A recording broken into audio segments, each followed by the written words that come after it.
Bismillahirrahmanirrahim. Assalamualaikum warahmatullahi wabarakatuh.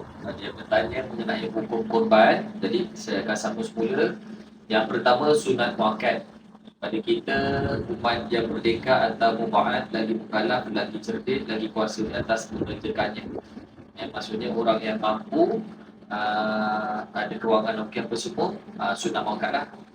Okay, kemudian dan wajib korban itu di atas Nabi Muhammad SAW adalah khususiah baginya.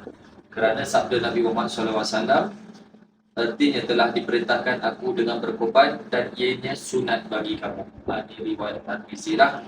Kemudian sabda Nabi Muhammad SAW lagi, artinya diwajibkan korban di atas aku dan ianya tidak wajib di atas kamu.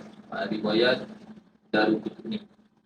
Dan hukum lain yang ketiga pula adalah korban itu sunat kifayah.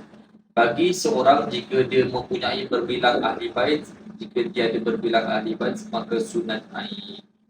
Yang keempat, makruh. Yang ini meninggalkan korban kerana khilaf ulama pada wajibnya. Maka kerana ini adalah korban itu terafdal dari sedekah sunat. Okey, itu saja untuk hari ini. Selalu kita memang boleh sedia maklum. Mengerjakan korban ni sunat muakkad. Jadi bagi kalau satu rumah tu ada contoh 7 orang, seorang dah buat pun dah terlepas yang lain. InsyaAllah. Itu saya dari saya. Assalamualaikum warahmatullahi wabarakatuh.